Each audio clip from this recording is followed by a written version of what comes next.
Awesome. So I cannot believe we did it. You did something for me once already. We are doing a tough talk thing, maybe I think it was a year or two ago, and you did a shot of really, really great video. And the reason I know that is because we watched it again a few times recently for this past Movember. So I appreciate you doing that kind of stuff. Yeah, I remember that. That was just a kind of spur of the moment thing too. I remember you asked me. You said, "Hey, do you mind doing a video for that?" And you didn't give me any direction or anything. You just kind of said, "This is what this is. Can you send me a video?" Of course, I can do that. I actually did that on my lunch hour. Yeah, I saw you. It looks like you're walking down Stephen Ave. It was kind of like it was like a Rick Mercer, type thing. I'm like walking and talking, and I think I almost fell down some stairs while I was doing that. But yeah, I think that tough talk and I hear about other groups like Men's League and anything that helps mental health. I'm all in.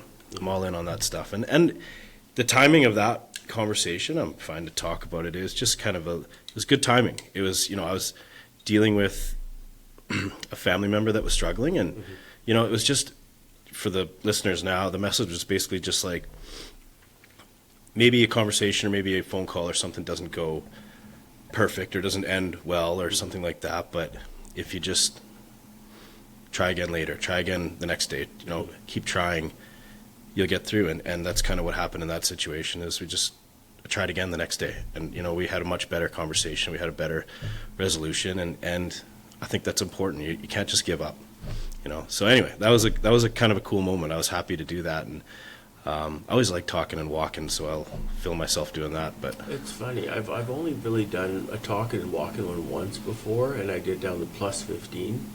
And originally I was very self-conscious, and then in about 2 seconds realized, oh yeah, nobody gives a shit. Yeah, no one cares. And everyone cares in their own life. They're playing on their phone, they're walking, they're going, nobody cares. It's like when you're sitting in your car at a stoplight, and you think like, everybody's looking at me. No one's looking at you. No one cares what you're doing. No one cares.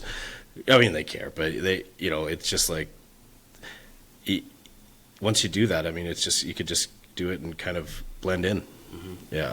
It's funny. I've never really talked to my kids about it, but I think I was reading about it. I want to say it's called the spotlight effect or something like that. Yeah. And where, it's like basically like everyone's looking at you or thinking about you. And now they've done so many studies to prove that's actually not the case at all. 100%. Self-involved doesn't sound like a nice word, but we're mostly interested in our own program. Yeah. And it's not necessarily at the detriment or neglect of other people. It's just how we're built as humans, So I try to talk to my kids about that, and I'll probably do some more of it just so they understand. Yeah, I think that get into that a little bit. Like the social media side of things, we see so many people that are, spotlight on themselves, and it's just, it's nice to promote yourself and have a good, have a fun thing out there, but it sometimes it can be a bit too much. Sometimes I think. Bold statement like I'm worried about the youth, but they should be aware. I'm glad you're talking to them to say like, this is a kind of maybe the way it used to be, and you're in this world now, so here's some good ways to get through it. I think it's important. Oh yeah, and I don't want to tell them people don't give a shit or don't care, because that's not true. It's more people they're prioritized, they're concerned about their own lives and stuff like that. Yeah. So I guess getting back to me, so how did you end up here? I know a lot of people know you as well. You're a big marketing guy, so in the oil and gas, I know you're pretty new to it relatively. But like, tell me about yourself. Like, where'd you grow up? How did you end up here today? I grew up in Calgary. I've been in Calgary my whole life. Couple stints here and there, other places in Vermeer, BC, and I lived in Australia for about a year, and other places in Alberta like Lethbridge and whatnot, but really it's always brought me back to Calgary. So I grew up here. I grew up in the Northeast in Whitehorn, and we moved as kids to the Northwest into the Hawkwood area, and oil and gas has always been a part of my existence. Okay. Obviously with Calgary, but never, my family, I come from a government family, so my dad worked in border services for the Canadian border, CBSA, and then my mom ran an advertising and publishing company. But I've always loved Calgary, so that's kind of always brought me back. Those other places I've gone to never were the best fit for me. I mean, Australia was a great fit because it was fun, but I could only make that last for so long. But yeah, I did my schooling here, U of C, Mount Royal when it was a college, and then again when it was a university, public relations, marketing, communications, always stuff like that. I think that's, that stuff always drew me in. I like talking to people. I like, being creative, creating something new, creating something to be proud of. Always like that. Yeah, Calgary's been home. So, getting to this stage here, to this point here, like you said, I'm in the pipeline construction industry. I do communications for a company, and the journey there has been interesting. I've kind of like I feel like I've taken a route that maybe isn't the normal route, but maybe everybody feels that way, because who knows what normal really is, to be honest with you. You're on your journey, you're on your route, you're there. Before coming back to Calgary, I was working for Parks Canada, actually. So I did some work with Parks Canada. I loved it. It was really good. Where was that? Out in Banff. Oh, brilliant. Yeah. I really enjoyed it. I thought, coming from a government family, it really gave me context on like what my dad was going through when he was, when I was, a kid, and seeing that and kind of hearing those conversations, and I could like hear the dinner time conversations later in life and be like, oh, now I know what he's talking about there. Like, I would remember things like that. I really liked it because it taught me a lot about, the government's a big machine. So for sure. So you don't really, until you're in it, you're kind of an outsider almost. And then once you're in it, you kind of get an understanding of why things happen the certain way they do. And I think I can take those lessons and apply them elsewhere as well, and have an understanding of that context within, the big machine of the government. So I really enjoyed it too. It's great. It was a great place to work. There was, interesting topics that you're dealing with, and you're always, always cognizant of doing the right thing and sticking to the mandate of, that agency or whatever agency you're a part of. So, so that took me into construction pipeline, which I loved as well, because I know that's probably not the most normal pathway to go from Parks Canada. It's not at all. No, I know, but they're not that different. I found between the two of them, they're not that different. You have a lot of work with stakeholders, a lot of client relationships you have to maintain, and you have to be, aware of the public landscape, and you have to you have a lot of similar things you have to deal with. So I like kind of seeing it from both sides of the fence there, and they're pretty entwined. So it's kind of been a fun little ride. This has been going on for, between Parks and being in pipeline about 8 or 9 years now. So it's a while. Yeah. I would say the pipeline side's probably a little bit more polarized than Parks Canada. Well, yeah, you never know. I mean, they're always dealing with some sort of thing, and there's always lots of players involved too, right? From the public, from clients, even from contractors, from residents. There's always different stakeholder groups. I always love working with the different stakeholder groups. That's, you go and meet with someone, and they almost kind of represent a sector that you need to work with, and I always like that part. Just kind of getting in there and mixing it up a bit. For the park side, like, there's got to be, you must have taken some funny stories away from that. Well, yeah, you know what? There's some funny stories, I think. Let me think here. Probably some that weren't funny at the time. Right? Yeah, I would say probably a couple that I was like, oh boy, this is not, this isn't going well. Not funny, haha. Yeah, no, like funny, like looking back and being like, thank God that's over. I learned a lot there. And that was awful. But at the time, that didn't feel that good. Yeah, you know what? I remember I did public relations for the media relations for the government, and there's always something that comes up. You get to work at 7:30 in the morning, and it's like, okay, was there an incident? Was there, a stakeholder group that's upset, or, are we promoting something? And you got to just got to start working with what you have, and you're getting calls from reporters, and you just want to communicate. You want to get the information out there, but you want to be accurate, and you want to be, you got to be on. And for anything in marketing, you just probably naturally become a diplomat over time. Yeah. Just dealing with so many. Okay, well, I don't want to say specifically, or I don't want to commit, or I'm not sure. It's not true, but not been verified yet. Yeah, you got to be a diplomatic. You got to be, and they, I always remember thinking they have, when I say they, like a reporter or media or something, they have a job too. They're trying to, and you have a duty to respond in that kind of situation. You have a duty to communicate with them and share information, and they're doing their job too. So for the most part, through work with parks, and then within the pipeline industry, people have good intentions. I find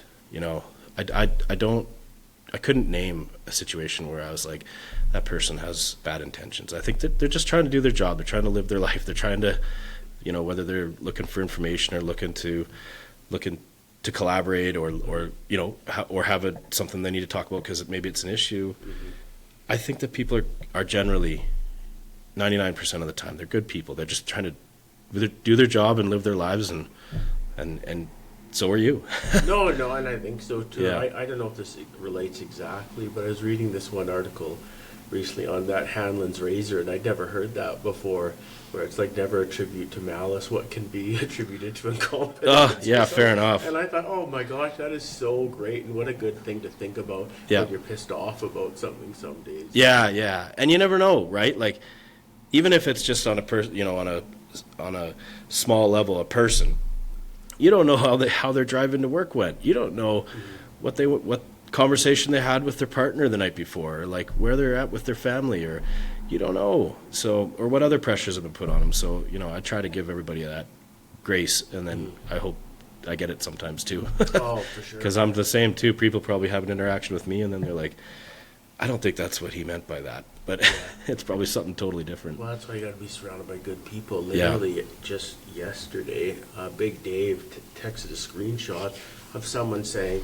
just basically something totally ignorant on the Sport Pipelines page. He's like, can you get rid of this? I'm like, for sure. And I'm reading it. And then so we're texting back and forth between him and Michelle and Sweet Marie. And we kept coming to this, or Kenny, sorry. And we kept saying, well, like, what is going on in that guy's life? So it wasn't the default. It was more like, that guy is not in a good space, but we can't have this here. And I felt like reaching out to the guy going, dude, like, are you okay? Because that's not cool. Yeah. And I know you're kind of one of our in the community, so what? Yeah. I felt like saying that. But again, some conversations are just best left unsaid, so I didn't. You didn't reach out to him? I didn't. Because, like I said, just maybe I will at some point, but I felt like saying, dude. If it were to become, in my experience, if it became like a repeated thing, then maybe it's worth a conversation. It's tough, sometimes you want to have like a conversation with, if someone that's, part of the problem. Part of the problem I have with social media is that, you can just say things and then walk away, and you never have to actually, respond to the person, right? Like, you never have to engage in a conversation, which is tough. But I could, sometimes I bet you if you reached out to him, I don't know. I have no idea what the comment was or what was said, but it might be a really good conversation. Oh, for sure. And I've already... That person could end up here. I've already put it together in my head. I'm sure he'd be like, oh, shit, sorry, man. Yeah, I don't know. It's just not in a good spot or whatever, And it could be as simple as that, but I'm like, oh, man. Like, it's a pretty public platform. So, I'm on social media, and I like it because a lot of people say it, in some respects, it disconnects people, which I get for sure. But in other areas, so I'm on LinkedIn a lot. I find very connected to a larger group of people I wouldn't be otherwise. And I've never met a lot of them. Yeah. I mean, I follow you on LinkedIn, or we're connected on LinkedIn. And I think I never used to use LinkedIn, and I really only started using it 2 or 3 years ago when I switched industries. And I think it's actually a really positive platform. I do find, I don't see the like hidden, anonymous negativity, things like that. I think it's kind of nice because it's got that tie to your workplace as well. So people are minding their P's and Q's a little yeah, and but they're still saying, they're still able to speak their mind. But I kind of think of like when you say things, would you say that in front of your mom, or like would you say that in front of your boss, or would you say that in front well, I think there's probably a couple, 2 or 3 people in your life that you're like, go down the list. Yes, no. Okay, well, maybe don't say it. Oh, I know. It's so funny you say that about the mom thing, because I've threatened to a couple people. I was like, you know what? I'm going to tell your mom what you're saying, or what you're doing, or whatever. And that's just me being mad at a client at the time, because I don't agree with them. But, yeah. I got to ask you, so tell me about the mental health side of it a little bit more, because you seem to be pretty, I watch you online, you're very a vocal advocate and supporter of not just mental health, but awareness and supporting other people, and you stand out of the people even I know as one of those guys. Where does that come from? I appreciate that. I think for me, mental health was never a thing I thought about until, I'm sure there's many with this similar kind of trajectory on it.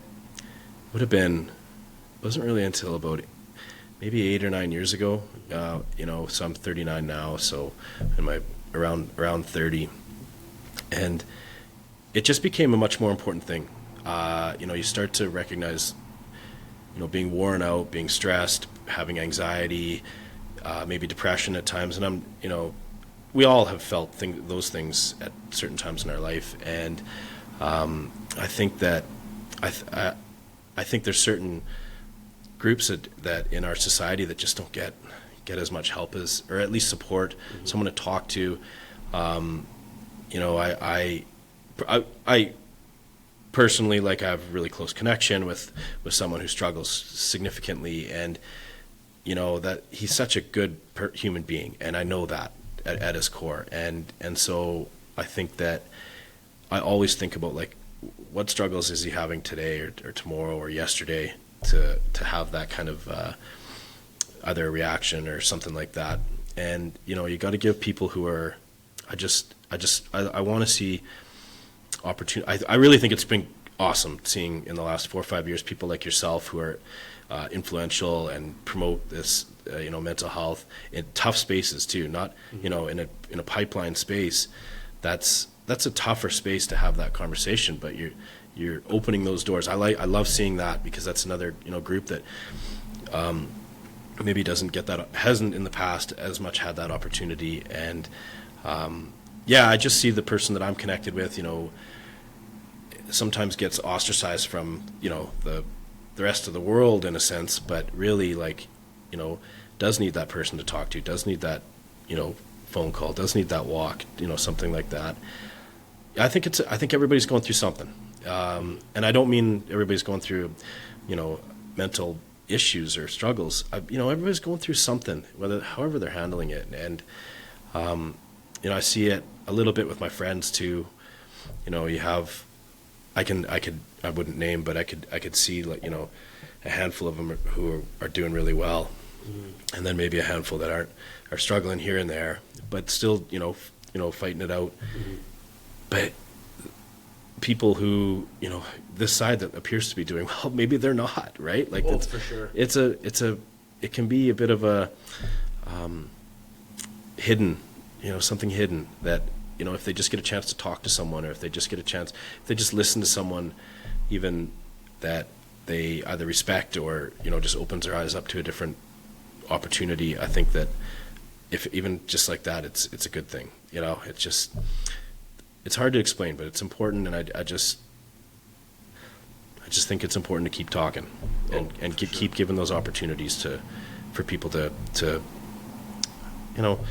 see outside their scope.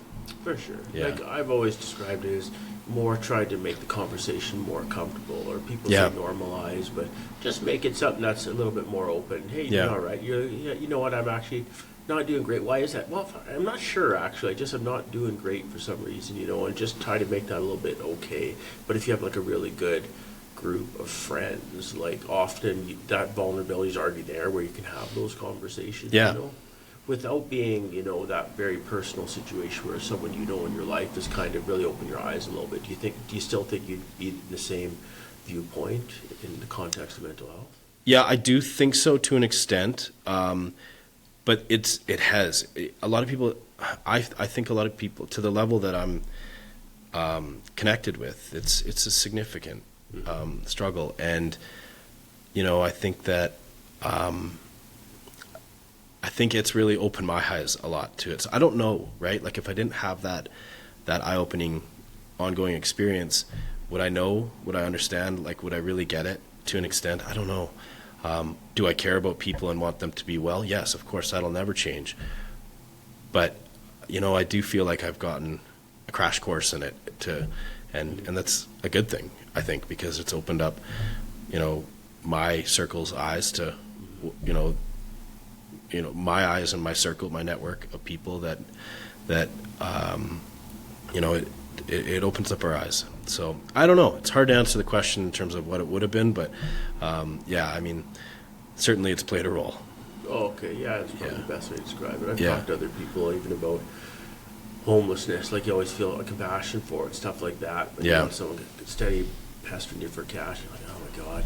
But like, you know, we had a good friend of ours, we knew him since he was a kid, and came from a good family, loving family, educated, smart, charismatic, funny, well-traveled, like all these kind of things, intelligent, and he still went through the addiction, homelessness, and eventually death, you know, Yeah. and notwithstanding that personal situation, I would say that profoundly advanced the way I think about these kind of things, but Yeah. only because it's so personal. Yeah, yeah, that personal element, just I don't.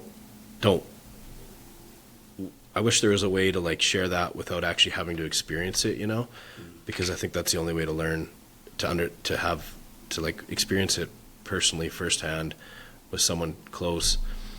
I think it's like the crash course on that stuff, and I wish there was a way to share that feeling and those learnings, like to someone who maybe hasn't gone through it. Yeah, I don't know. Other than choosing to educate yourself, Yeah. the best thing you can do is really choose to engage in some of those conversations with other people who already have. Yeah, you know what I do see though, and I really like this, and I like comedy. I like going to comedy shows. I think that whole entertainment industry of comedy where you're literally going to a place where someone's trying to make you laugh. Like how cool is that? Like you're in a spot, you go to a room, and like there's 8 to 10 comics are going to go up there and try to make you laugh. Like, and you don't have to laugh, but you can. But anyway, I see a lot of them, the bigger ones. They start talking. You know, I've been to a few shows here in Calgary where these guys are talking they take a minute, they take a couple minutes, and they say like, "Is anyone struggling out there? Is anyone, you don't have, there's opportunity." You know that now is being said to 15,000 people at the Saddle Dome, right? That's really cool to see, because maybe there is 10 people, maybe there's 1,000 people, maybe everyone's in there, but like maybe those 10 people needed to just hear that from, Jimmy Carr, Jim Jeffries, or something like that. That was one of the shows. Those, they take time out of their set to connect with people, and I think that's really, For sure. that's kind of telling about how that conversation has gone, because I never saw that when I was a kid, ever. Never saw that from comedians, athletes, from celebrity, nothing like that. But now you're starting to see it so much more, and I think that if that's one way to leverage those big platforms, that's fantastic. Oh, and for sure. I mean, I can't imagine too many things that are more cathartic than laughter. Yeah. I can't even envision what that would look like. It's funny you say Jimmy Carr, because I recommended his audiobook. I'm not a great reader, but boy, can I listen to the shit of audiobooks. Yeah, I bet. He was saying, "Hey, do you want any good ones?" I was like, "Yeah, I've listened to Jimmy Carr's book I think 4 times." Really? He's like, "What?" I'm like, "Yeah, he's this English comedian." Yeah. Or I don't know if he's Irish and grew up in England, whatever his story is. Yeah.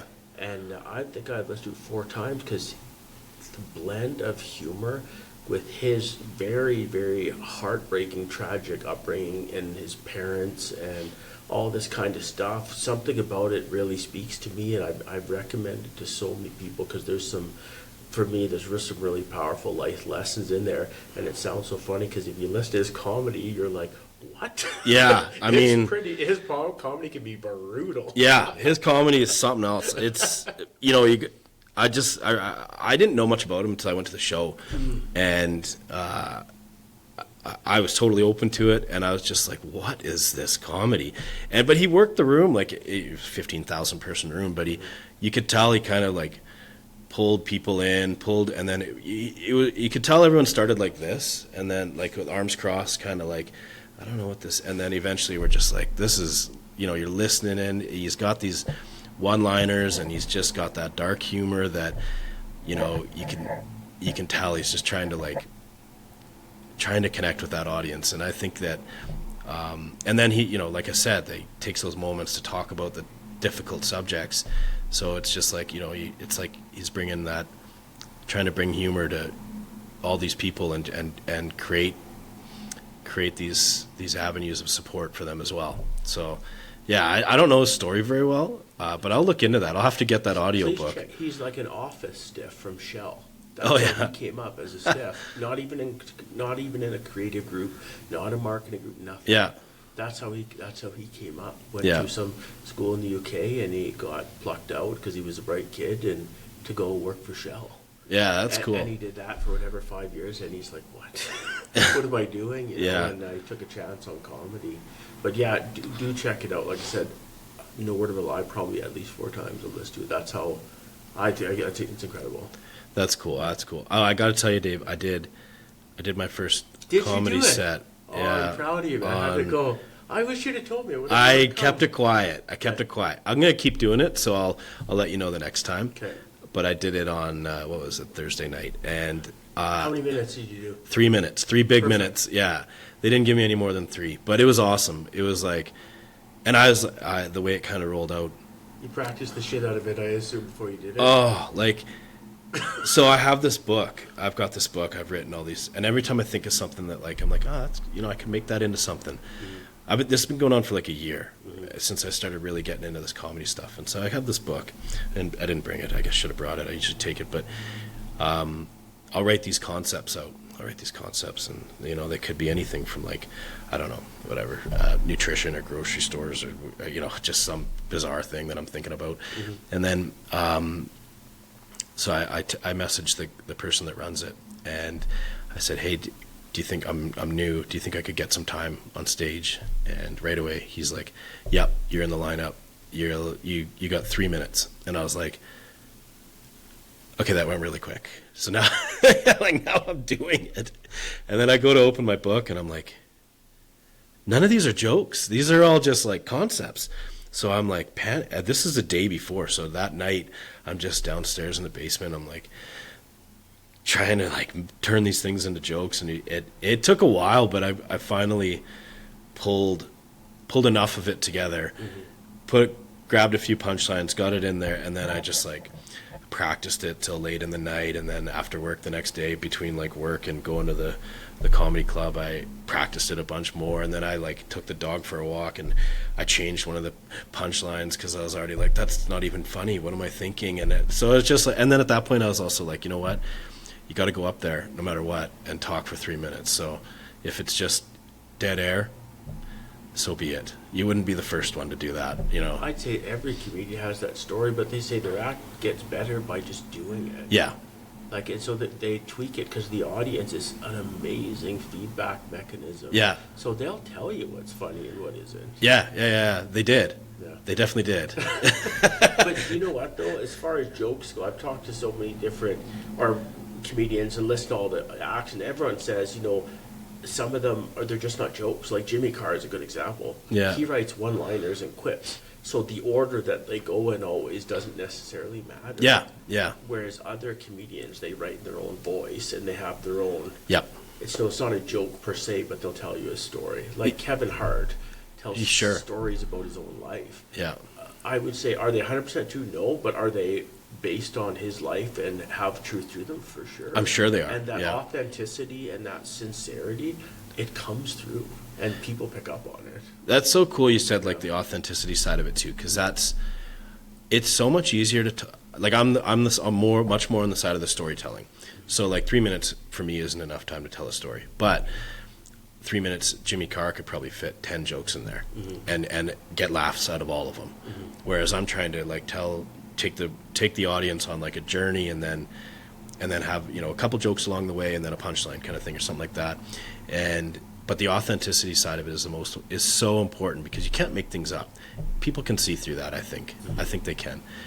And I struggle with that too, because some of them I would like think about a concept and then I'd be like, oh, but I can make it this, and then I'm like, now it's not even based on any truth. I'm just making something up, and like I think the audience wants you to talk about yourself and talk about like how you react to the situation, how you encountered different things. So I think that's the most important thing. Be authentic and see what happens.